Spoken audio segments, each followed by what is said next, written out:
Bricked Epson printers make a strong case for user repairability. Planned obsolescence continues to blight us. Epson gained some scrutiny on Twitter in recent weeks after the company disabled a printer that was otherwise working fine, leading to accusations of planned obsolescence. Epson knows its printers will stop working without simple maintenance at a predictable point in the future, and it knows that it won't be cost-effective for many owners to send their home printers in for service. So why not build them to be user-serviceable in the first place? The inciting post from @MarkTavern mentions that his wife was unable to use her very expensive Epson printer after an end-of-service error message appeared. This isn't anything new for Epson printers. Sadly, reports going back several years mention an infamous error message that reads parts inside the printer have reached the end of their service life. Epson confirmed to The Verge that the error is related to the printer's ink pads, which had likely become saturated through extended use and were now at risk of spilling into the rest of the printer mechanism. Most print users will never receive this message under intended use scenarios. In a recently updated support document, Epson offers several solutions to resolve the problem. These include sending the printer into Epson to replace the ink pads or having a local certified technician do it. Previously via Wayback Machine. Just before the issue gained notoriety, Epson conceded that repair may not be a good investment for lower-cost printers because the printer's other components also may be near the end of usable life. It then added that most consumers who are out of warranty elect to replace a lower-cost printer when they receive an end-of-life service message. Now, Epson suggests the feel-good option of sending the bricked unit in for recycling. Epson does offer customers in North America a free one-time-only maintenance reset utility that lets you temporarily ignore the error message for a limited time in order to complete existing print run needs. But this is restricted to Windows 10, Windows 8, Windows 7, Windows Vista, and Windows XP users, with no official offering for Windows 11 or Mac. You can purchase additional reset keys from less than reputable third-party websites that will typically charge you $9.99 for the service. Not that Epson will be happy with you doing so.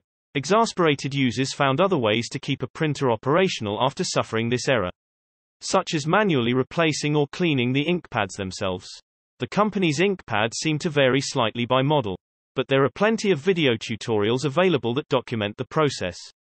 Frankly, all these tasks look fairly simple to perform, but none are officially endorsed by Epson.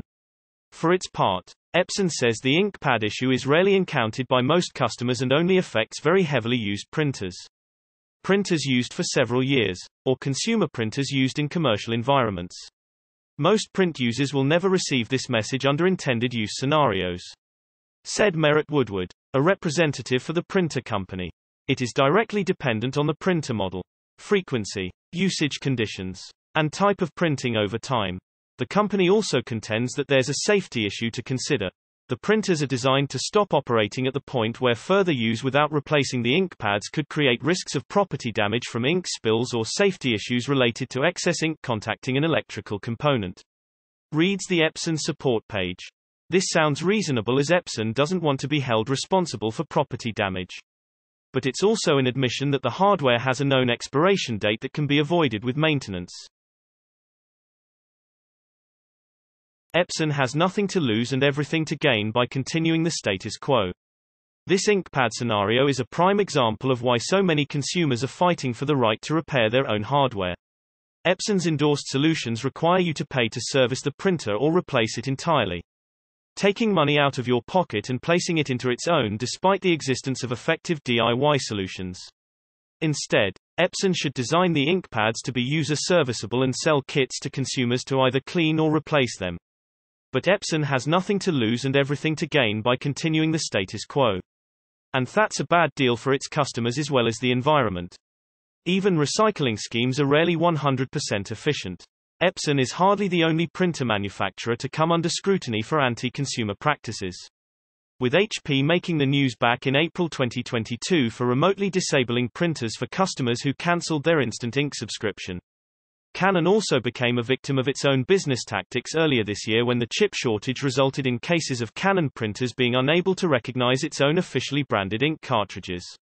It goes to show that manufacturers can always find new ways to make us loathe needing to use an inkjet printer.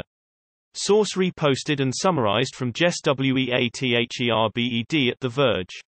My take: this kind of corporate greed should be stamped out.